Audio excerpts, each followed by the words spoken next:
sejam bem-vindos ao Conversa de Futuro. E o tema hoje é, gente, chama o pai. Calma, eu sei que vocês estão sem saber o que significa essa frase, mas hoje a nossa convidada vai explicar tudo isso pra gente. É a professora doutora Caroline Isaltenberg Rosenstock. Sabia que eu ia esquecer alguma coisa. Seja bem-vinda, professora. Obrigada. É um prazer recebê-la aqui.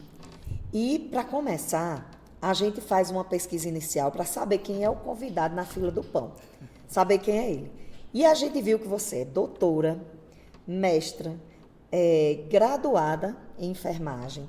Você coordena e é professora, né, de cursos de graduação, pós-graduação. Atua de frente ao Comitê de Ética, deixando bem claro, gente, que o Comitê de Ética do Uniesp é o comitê mais célere do Brasil. Não é isso, professora? É isso. E você coordena o PAI, né?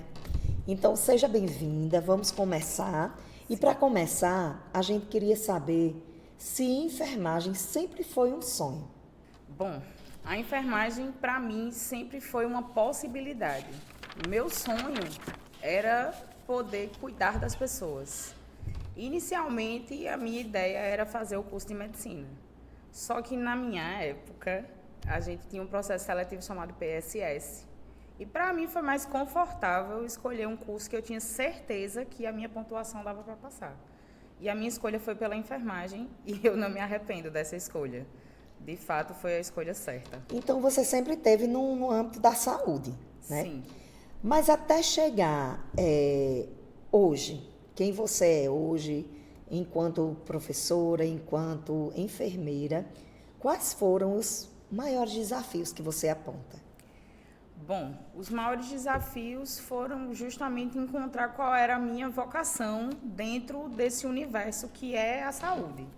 Eu sabia que eu queria alguma coisa na saúde e queria ajudar as pessoas. Só que nessa caminhada, muitas vezes a gente não encontra pessoas que nos levem por esses caminhos.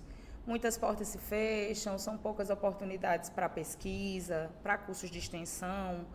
Então, assim, eu sempre me vi com muita vontade de fazer, mas eu não encontrava o caminho certo. Até que eu encontrei um projeto de extensão na minha instituição, né, na qual eu me formei na UFPB. E ali eu disse, é isso que eu quero fazer para o resto da minha vida. Sempre, a docência estava sempre atrelado a alguma atividade. Sempre fui monitora.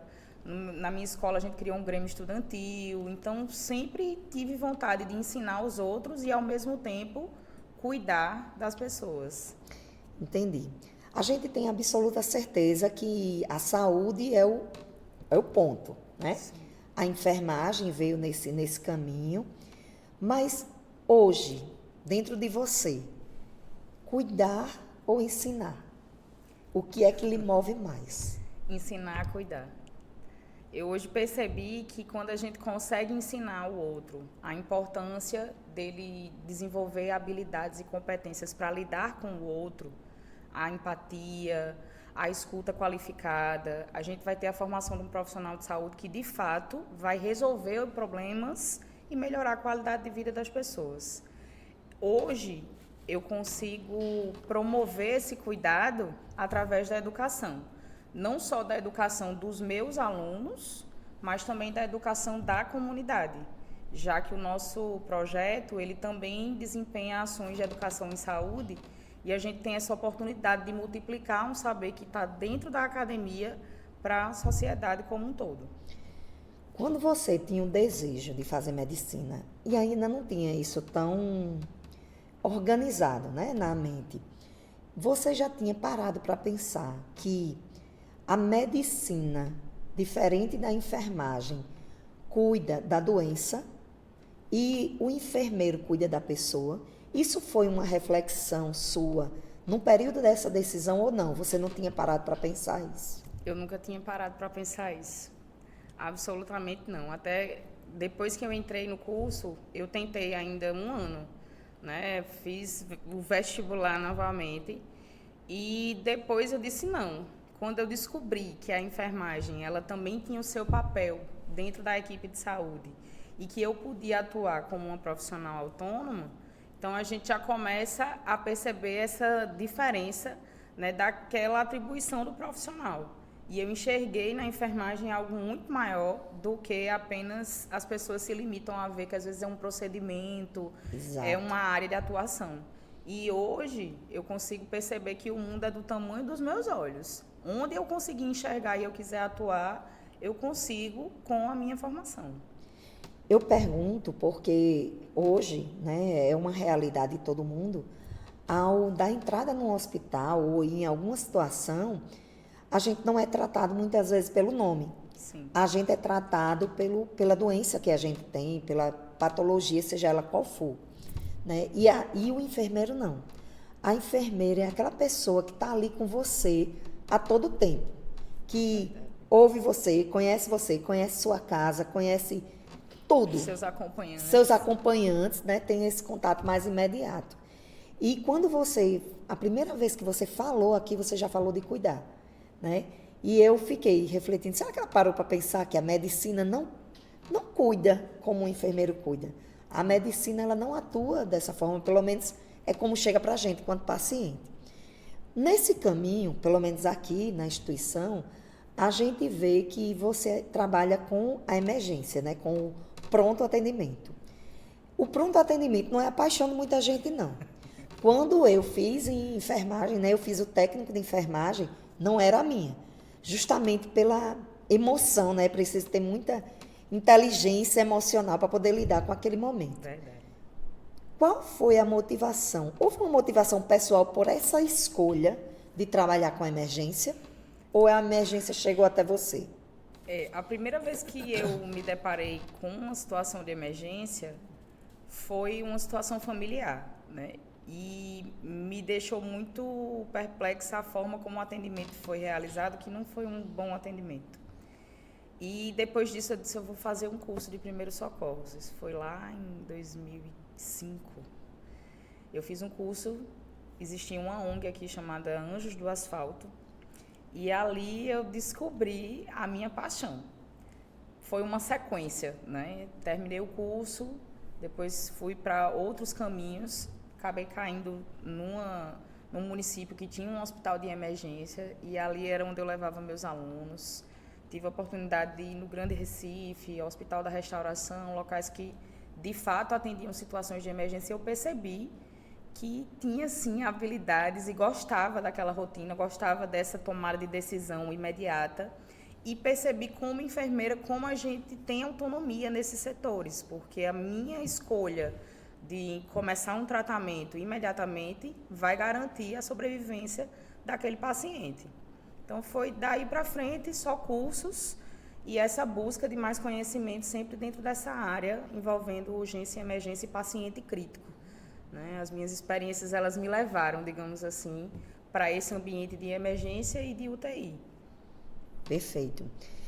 Quando você se olha hoje, você acredita que quais habilidades pessoais que você já tinha contribuem para a sua lida hoje como docente, como docente com os alunos, né? Sim. Com o paciente, quando você está atendendo, e com as equipes? São 3 grupos diferentes. Como você acredita que essas habilidades pessoais e quais são contribuíram para você ser quem você é? Eu acho que uma das habilidades importantes é você saber onde você vai contribuir com cada uma dessas pessoas ou desses grupos. E eu consigo perceber justamente onde eu vou entrar com essa contribuição e faço, de certa forma, uma adaptação para que aquilo que é necessário ser realizado, eu consiga fazer conforme a necessidade da pessoa.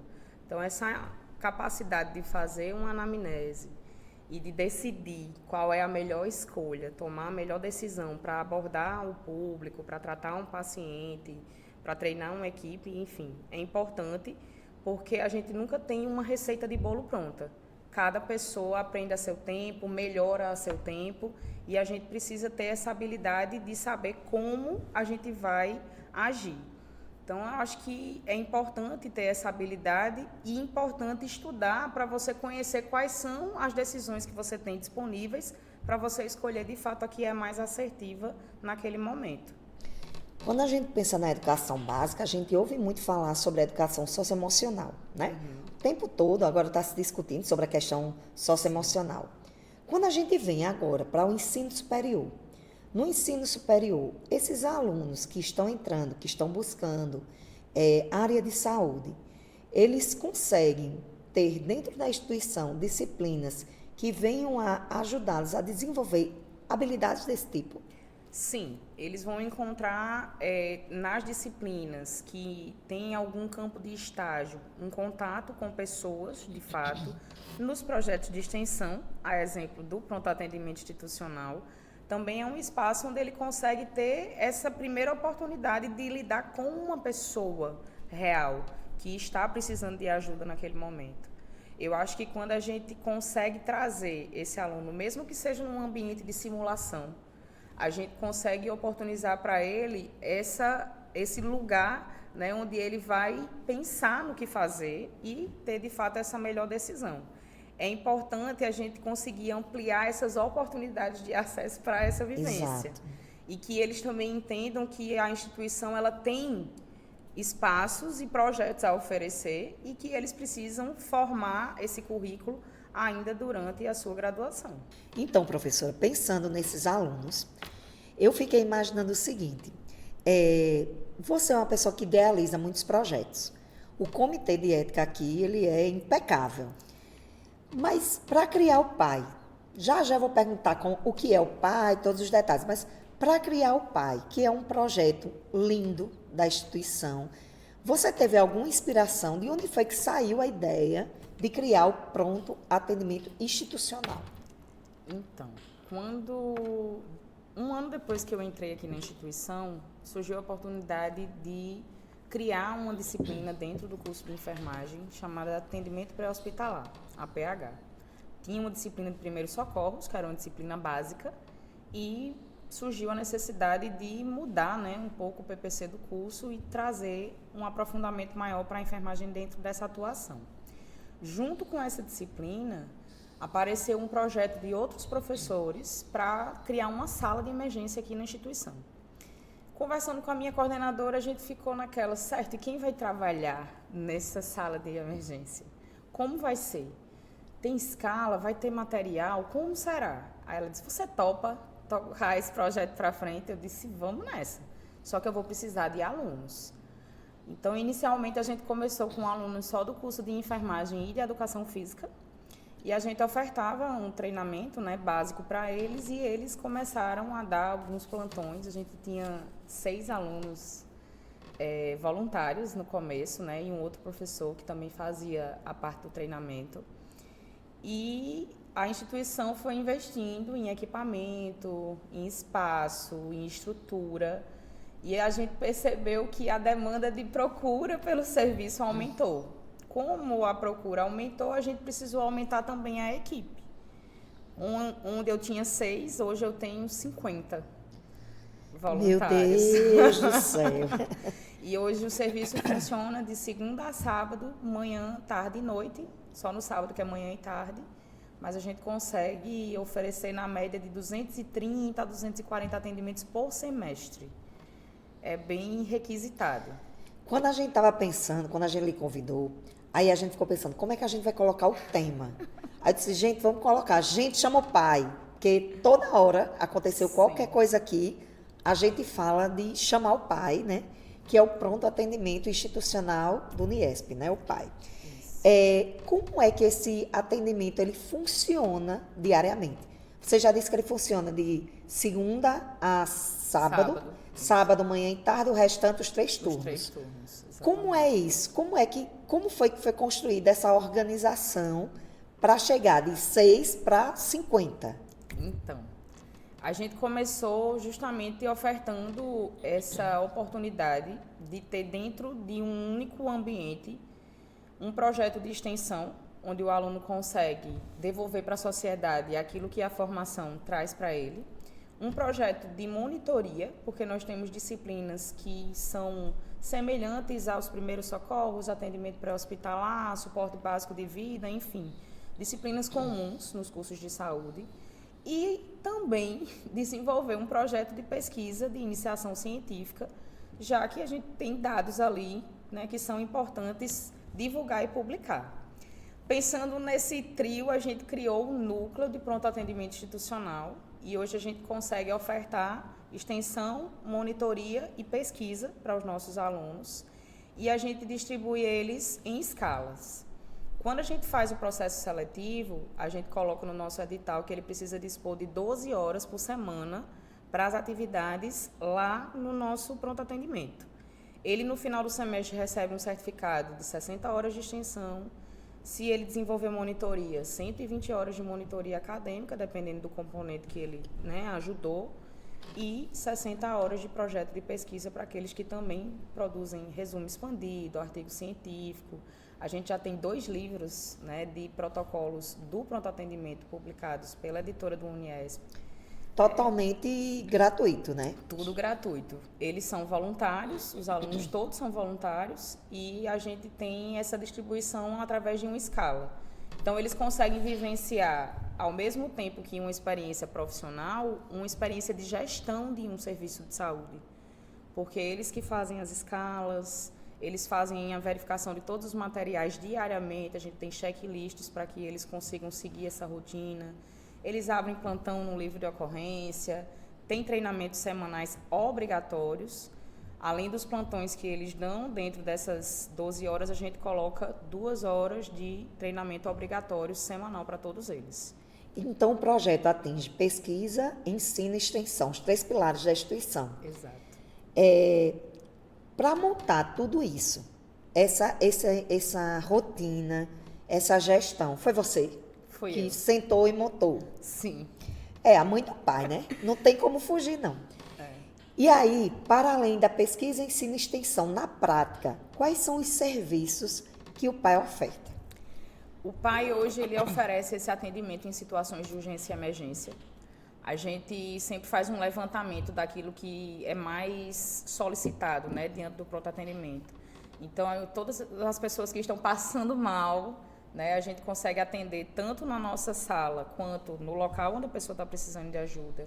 A gente realiza pequenos curativos, faz imobilização de lesões prováveis de entorse, de luxação, de fratura.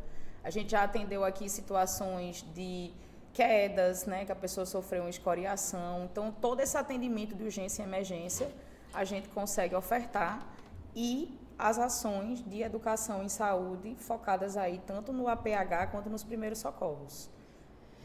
Quando se trata de um caso mais grave, o pai tem um contato direto com o SAMU?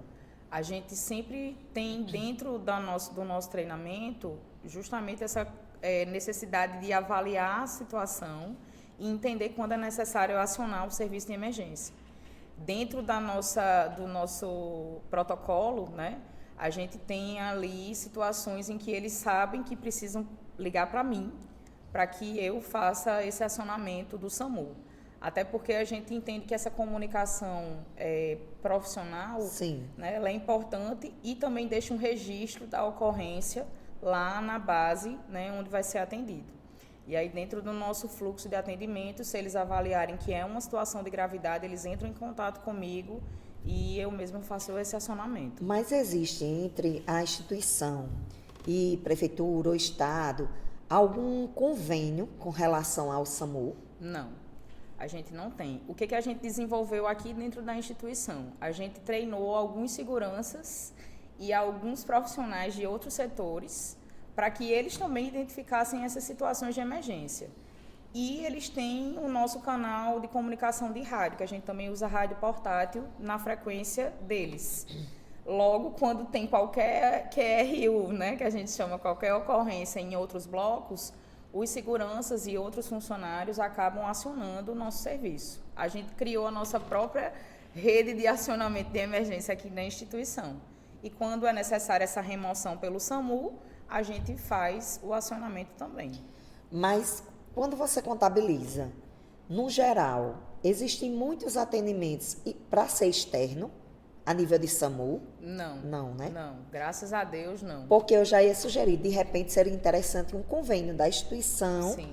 com um órgão para Sim. poder facilitar esse processo, né? Não, as nossas ocorrências, elas são mais clínicas, né? Pessoas, como eu falei, passando mal por N motivos. E nas situações em que a gente tem traumas, há 15 dias atrás a gente teve um acidente aqui no nosso portão. Não foi de uma pessoa nossa, foi de uma pessoa, né, que estava passando na rua, mas foi na nossa porta. Então a gente fez esse primeiro atendimento. Quando o SAMU chegou, ele já estava pronto na prancha. E a enfermeira elogiou a equipe e disse: moço, o senhor está muito bem cuidado aqui. Pois é, né? viu? Eu vim só para lhe levar. Então, realmente, as situações que a gente precisou chamar o SAMU foram situações de ocorrências do lado de fora da instituição. Mas, como o serviço, ele hoje, eu costumo dizer que ele alcançou um nível de excelência, as pessoas confiam no pronto atendimento. Pois e aí, a gente chega primeiro. Eu já cheguei até a ouvir um caso, não sei se é verdade, mas eu já ouvi falar de um caso de uma pessoa que era aluna da instituição e sofreu alguma coisa e na hora de ser removido, pediu para entrar em contato com o pai. Sim. E já aconteceu do aluno sofrer um acidente de moto fora da instituição, vindo para a aula, e preferiu vir para cá para ser avaliado pelo pai, do que ir para o trauminha. Eu falei, meu Deus, não faz isso comigo. Mas eles sentem essa confiança, Sim, né? Principalmente quem já precisou do serviço, é bem acolhido e acaba, obviamente, né, gerando essa vontade, digamos assim, de consultar a gente primeiro. Se a gente conseguir resolver, a gente resolve. Entendi. Pensando na instituição, quantos cursos fazem parte e quais cursos fazem parte do pai? Hoje eu tenho alunos de enfermagem, de educação física, de fisioterapia, de odonto, de farmácia, de nutrição, de biomedicina e de psicologia. A grande maioria deles vai na intenção de ter a certificação, alguma coisa do tipo, ou vai porque efetivamente se interessa pelo pronto atendimento? Eu acho que a gente tem um pouco de tudo. De tudo. Com 50 pessoas, né, a gente tem um pouco de cada perfil. Mas a maioria deles se identifica com essa vocação de cuidar e de estar sempre disposto a prestar essa assistência. Muitas vezes o pessoal, quando chega, né, aqui na instituição, que vê os meninos passando para ir fazer um atendimento, já coloca como meta: semestre que vem eu vou participar do PAI. Se identifica com a proposta, né, do projeto e com as oportunidades que a gente acaba trazendo para eles também. Porque Perfeito. eles conseguem vivenciar a docência através das monitorias. A gente faz muitos eventos externos, então é um network também importante. Amplia, né? demais. Isso. A gente tem alunos que participaram do PAI que estão na Alemanha hoje, né? Então, assim, alunos que são do SAMU. Para a gente é uma alegria, uma satisfação enorme saber que a gente plantou essa sementinha e ela brotou. E sabe o que eu fico imaginando? Você ser atendido por uma pessoa dessa. Então, imagine, se você é atendido aqui, você cria confiança, você está na rua, encontra aquela pessoa ali que vai te atender, deve passar uma segurança e tanto, viu? Com certeza. E saber que você fez um bom trabalho. Sem dúvida. Porque para que essas pessoas alcancem esses locais que são disputados, é porque algum diferencial no currículo dele a gente conseguiu oportunizar aqui dentro. Eu sempre digo para os meus alunos, não deixa para fazer o currículo quando você terminar a sua graduação. Você precisa começar aqui, porque você já vai ter um diferencial no mercado diante das pessoas que só se preocuparam em ter o seu diploma. Entendi. De outras instituições, eu nunca tinha ouvido falar em um projeto desse. Você sabe se tem aqui em João Pessoa? Eu não conheço nenhum projeto dentro da instituição Sim. que integre como pai. Não. Para mim ele é modelo, né? Ele é e não modelo conheço também um projeto que tenha essas três vertentes e só um professor à frente. Sim. Eu muitas vezes fico muito desesperada. Meu Deus, será que eu vou dar conta? Mas o que a gente acaba tendo de diferente dos nossos socorristas? A gente coloca um prazo mínimo para que eles executem as ações e tenham o seu certificado, mas a gente não dá mais um prazo máximo. Porque aqueles que gostam, eles ficam do começo ao fim do curso e eles se tornam um socorrista, que a gente chama de S1, que ele é a referência, ele auxilia nos treinamentos, ele vai para eventos sozinho. Então, você acaba criando, né, dentro da própria estrutura, esses alunos que já têm uma bagagem um pouco maior, uma experiência melhor e ajuda no desenvolvimento do projeto. Se não fosse eles, eu acho que eu também não daria conta. Não tinha braço suficiente, né, para acolher. Hoje em dia, você consegue visualizar quais são os maiores desafios do pai? Eu acho que o nosso maior desafio é achar algo diferente para oferecer. Ano que vem a gente faz 10 anos de pronto atendimento. Menino, vai ter festa, então? Tem que ter festa. E a gente pensa em promover um evento, né, dentro da área de urgência e emergência. Esse ano a gente ofereceu um simpósio de emergências psiquiátricas, foi o nosso primeiro simpósio. E a ideia é que a gente transforme, né, essa agenda anual assim, de eventos voltados para essa área, para que a gente consiga também dar visibilidade não só ao nosso projeto, mas como contribuir também dentro dessa área. Quando esse simpósio aconteceu, ele foi só interno ou ele teve a possibilidade de abrir para pessoas externas? Ele teve. A gente, inclusive, foi em várias instituições, né, próximas da gente, e divulgamos, levamos cartazes, deixamos. Foi gratuito também o evento, a gente conseguiu vários patrocinadores. Foi um evento grande, né? A gente conseguiu ter mais de 150 participantes. Todos os palestrantes vieram de forma voluntária também. Foi um dia inteiro de discussões, né, sobre emergências psiquiátricas e foi muito enriquecedor. Muito bom.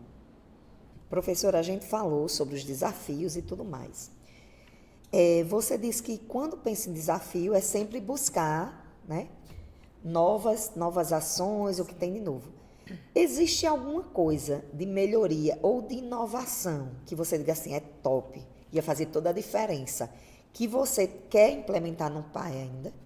Sim, a gente sempre quer, né, os melhores recursos. Então, hoje a gente tem simuladores aqui na instituição que ajudam, né, a gente a fazer esse treinamento, mas outros equipamentos a gente ainda sente falta, né, também essa questão de parceria, como você mencionou, com serviços que têm essa atuação de urgência e emergência, a gente sente às vezes dificuldade até para convidar alguém para vir dar uma palestra, alguma coisa, porque ainda é muito restrito, digamos assim, para outras instituições que não as instituições privadas. Então, às vezes, a gente encontra essa dificuldade de parcerias, né, para a nossa atuação e essa questão do investimento em equipamento, que a gente sabe que é algo que tem um custo, né, mas seria Exato. muito importante que os alunos tivessem a oportunidade de aprender com simuladores para, na prática, eles conseguirem agir com mais segurança. Eu não sei se existe, vou fazer uma pergunta e para saber de você se você sabe. O PAI, ele, pelo que a gente já conversou até agora, ele é um projeto modelo, né? É um projeto modelo. Você já ouviu falar se no Brasil existe concursos ou premiações para projetos desse jeito? Eu já ouvi falar, sim, de algumas ações, né, que premiam docentes que desenvolvem essas ações. Só ainda não tive essa coragem de me inscrever, né, numa competição, digamos assim, dessa grandeza. Porque, de repente, eu acredito que seria um caminho interessante até para conseguir mais recursos, né? Para ter equipamentos mais modernos e tudo mais, para poder deixar o PAI ainda mais robusto, como diz a história.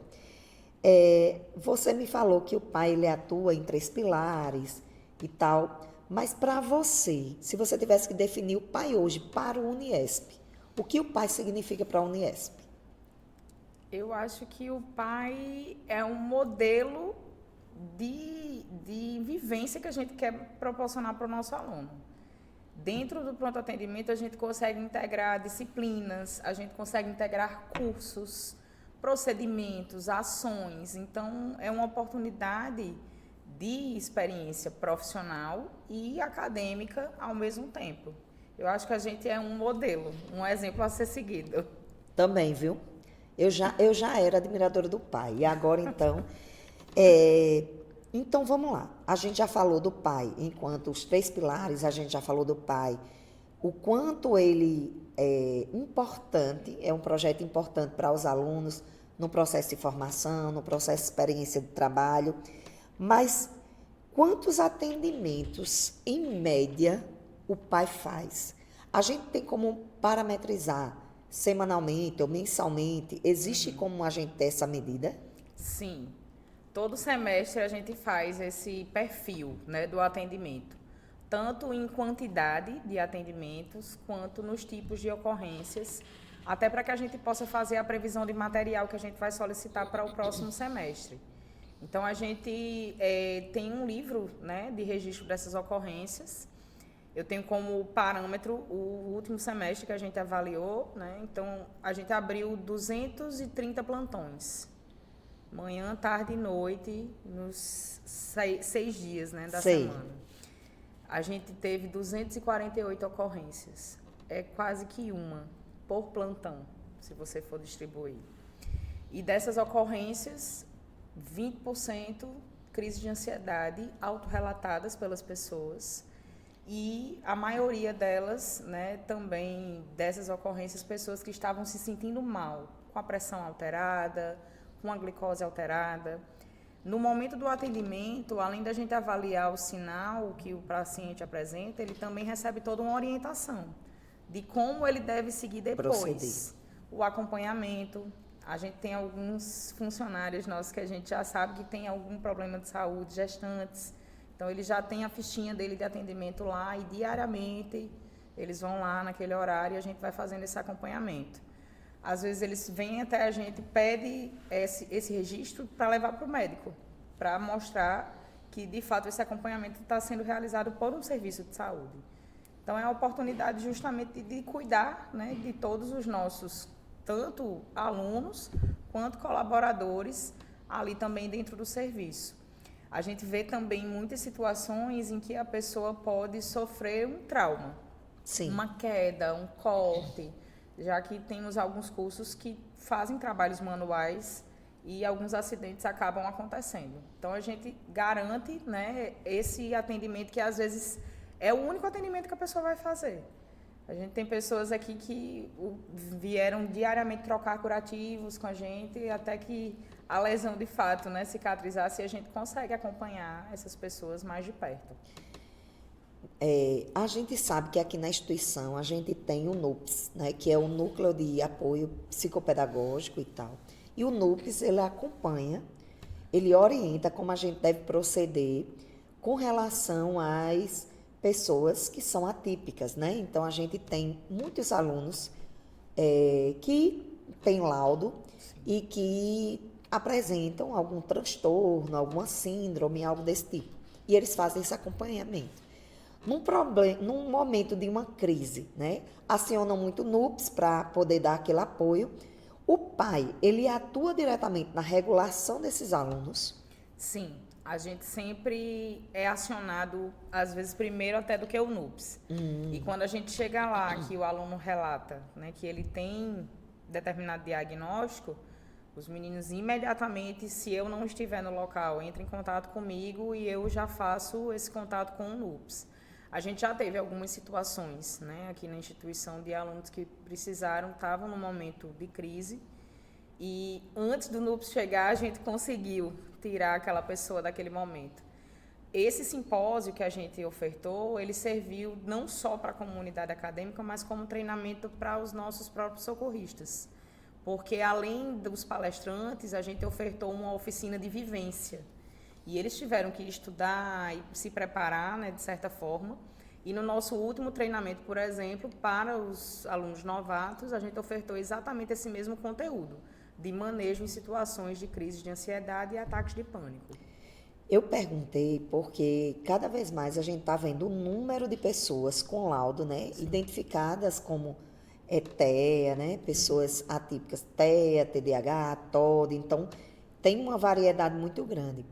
E as pessoas que, a equipe do pai, quando a pessoa se diz que tem um laudo, diz que tem esse problema, a equipe está preparada para lidar com esses variados transtornos? Sim. A gente oferece justamente os treinamentos contínuos e as conversas direcionadas, às vezes até para o atendimento que teve ao longo da semana. Então, no treinamento, a gente tem a oportunidade de ver as ocorrências que já tiveram e focar naquilo que é importante. Por exemplo, a gente teve uma situação aqui de um corte, né, profundo numa das nossas colaboradoras. E houve a necessidade de encaminhar ela daqui para a UPA para que fosse feita a sutura, né, no local. Então, no treinamento seguinte, a gente já mostrou como que era o controle de hemorragias profundas, porque é algo um pouco diferente do que eles estavam dentro da rotina. A gente já consegue ofertar uma simulação diferenciada, como eu falei, né? A gente teve uma crise de ansiedade, um paciente que chegou que tinha o colar de identificação de TEA, né? Então, a gente explica como deve ser feita essa abordagem, a questão do toque, né, de como conversar, de como abordar aquela pessoa. Eles estão treinados e preparados para isso. Que bom, é muito reconfortante para quem tem um familiar, para o pai, para a mãe, para além da própria pessoa que tem o transtorno, né? Que a gente sabe o quanto ainda precisa de literatura, o quanto a gente precisa aprender para poder atender com mais qualidade. Aqui na instituição, a gente tem muitos cursos de saúde, mas dentre os cursos de saúde, a gente tem também educação física SEMI, né? Em EAD. Os alunos de educação física SEMI EAD, que tiverem interesse de participar do PAI, como qualquer outro aluno da instituição que tenha, como é o processo de seleção? Quais são os critérios que são exigidos para a pessoa fazer parte do PAI? Vamos lá. Primeiro, ele precisa ter disponibilidade. Então, ele tem que ter 12 horas... Tempo, né? Tem que ter tempo. Da semana dele disponível para 2 plantões em turnos alternados. E aí, ele diz qual é o melhor dia e horário para ele. E sabendo que tem treinamento semanal obrigatório. Está dentro dessa carga horária das 12 horas semanais. Segundo, ele precisa se inscrever no nosso curso de suporte básico de vida. Todo início de semestre, a gente oferece um curso de suporte básico de vidas com a carga horária de 15 horas aula, são 3 dias de curso. E nesse curso ele consegue se aprofundar nos conhecimentos e já iniciar esses primeiros procedimentos para atendimento em situações de emergência. Esse curso ele é aberto para toda a comunidade e é gratuito. A gente sempre oferece 150 vagas por semestre. Sobra vaga? Sobra vaga, infelizmente. No semestre passado, a gente concluiu com 75 pessoas o curso, e das 75, 25 ficaram com a gente no pronto atendimento. E aí a gente consegue alcançar, né, como eu falei para você, várias pessoas, até dentro e fora da instituição, e sair multiplicando socorristas por aí. Então, ele precisa ter disponibilidade e fazer o nosso curso de formação, porque é no último dia do curso que a gente aplica a prova de habilidades específicas, né, para aqueles que querem ser socorristas. Eu sei que pedagogia já fez isso, mas outros cursos já fizeram treinamento com os professores para que os professores soubessem como agir minimamente quando acontece alguma coisa na sala, porque eu sei que pedagogia, como é formação de professores, né, o coordenador teve esse cuidado de chamar, e eu lembro que o pai fez o treinamento com os alunos, com as alunas e alunos que vão se tornar professores para agir na sala de aula. Aqui existe procura por parte dos coordenadores para treinar os professores? Muito poucos professores. A gente tem muitos colaboradores da instituição. A gente já ofertou esse curso de primeiros socorros, como eu lhe falei, para os seguranças, para as secretárias, né, para o pessoal da biblioteca. Mas, assim, todo semestre, 1 ou 2 professores de cursos diferentes acabam fazendo também o nosso curso. No período passado, eu tive professor do curso de medicina veterinária, né, que levou, inclusive, a turma inteira para fazer o curso. É porque é muito importante. E a gente, como professor na sala de aula e como professora, quando acontece alguma coisa, a gente fica sem saber como agir e com medo de piorar a situação, né? Então, quando a pessoa consegue entrar no PAI, quanto tempo ela pode ficar? Existe um período tipo 1 ano, com renovação de 1 ano, ou não? Como é isso, essa entrada e essa saída? Ele tem que ficar no mínimo 1 semestre para ele alcançar algumas das 3 certificações. Certo. A gente não obriga ninguém a nada lá, no sentido de, você vai ter que fazer extensão, monitoria e pesquisa. Não, tá ali o projeto, se engaja naquilo que você se interessa. E aí a gente não limita mais esse tempo máximo de permanência, porque como o projeto é voluntário e a gente precisa dessa escala com bastante gente para que não esteja fechada a porta quando alguém precise, a gente acaba não limitando mais esse tempo de permanência. E a maioria dos alunos, principalmente os alunos de enfermagem, de educação física, eles acabam ficando o curso inteiro. Pois é, eu imaginei que teria tempo por isso. Então, quando a pessoa vai fazer a seleção, você já disse que ter esse curso é um critério essencial. Sim. De habilidades pessoais, quando você bate o olho, o que você considera que é fundamental para uma pessoa estar no PAI? A gente avalia 5 critérios nessa prova prática, né, para os candidatos a socorristas. O primeiro critério é o conhecimento técnico. Eu preciso conhecer os protocolos para, como você falou, não piorar o que a pessoa já tem. Então, nos primeiros socorros, eu preciso manter a pessoa viva e não piorar a condição. Segundo, eu preciso tomar decisões rápidas, preciso ter capacidade de liderança, porque a gente sempre vai precisar de alguém na equipe que dê os comandos e que distribua as funções. E vou precisar também ser ágil. Eu preciso me deter ao tempo de atendimento. Quando a gente tem uma situação de gravidade em que há o risco iminente de vida, a gente fala que o tempo de permanência no local tem que ser inferior a 10 minutos. Significa que eles precisam estar treinados para agir, para chegar, reconhecer a situação, estabilizar e transportar imediatamente. Essa agilidade também é uma competência que a gente quer lá na emergência. E trabalhar em equipe, né? Professora, eu já fui atendida pelo PAI várias vezes. Que bom. E uma coisa que eu percebi no PAI, um atendimento humanizado. Todas as vezes que eu chego lá, eu sou tratada pelo nome.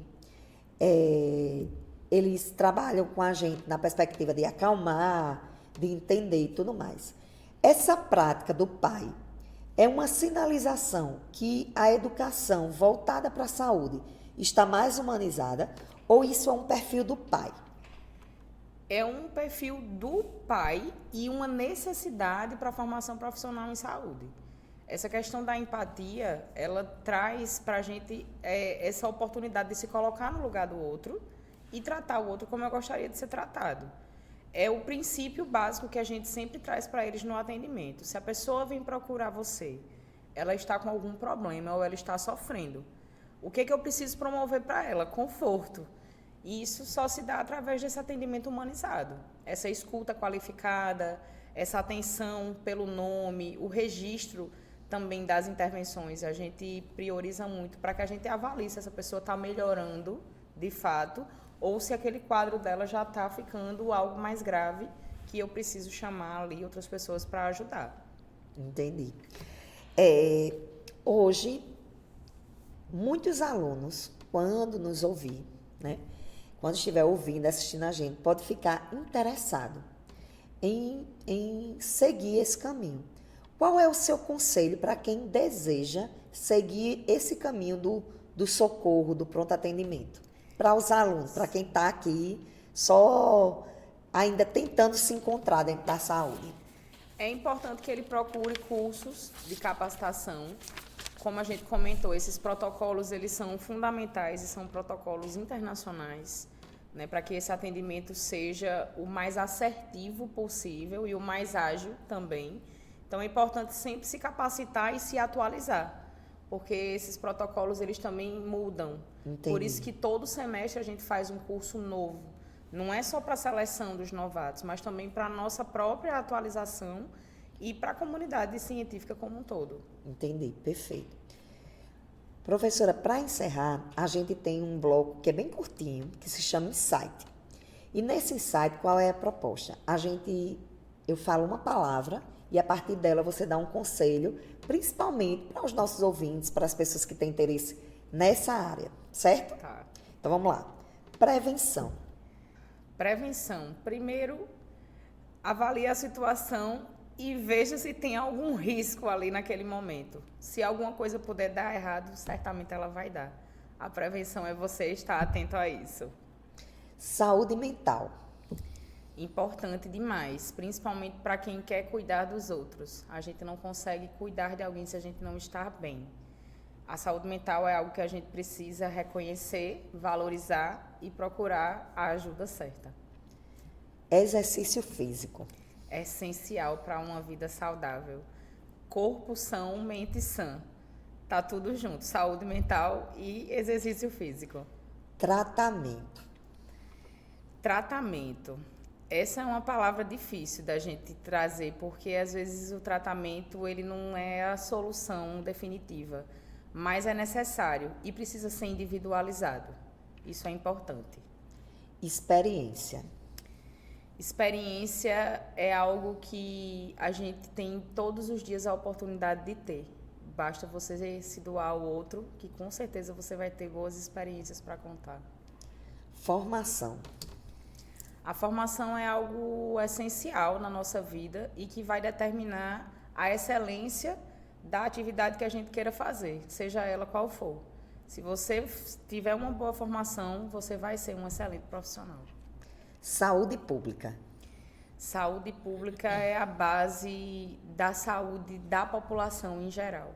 Quando a gente consegue trazer através da saúde popular e da comunidade os direitos, né, ao acesso à saúde, as questões relacionadas à prevenção de doenças, a gente muda todo um cenário que só lida com doenças e começa a evitar que elas aconteçam.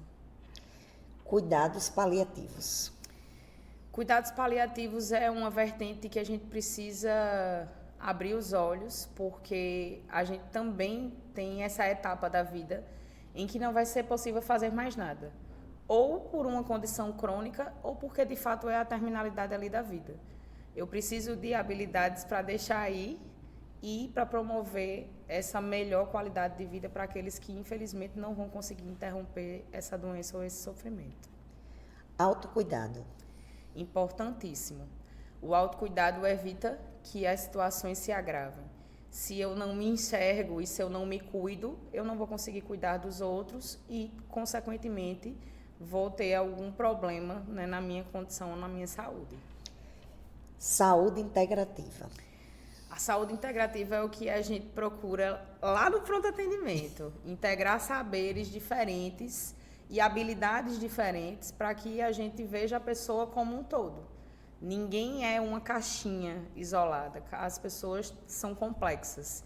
Então, essa integração entre as áreas da saúde são extremamente importantes para que a gente consiga promover essa qualidade ali no indivíduo todo, de forma holística.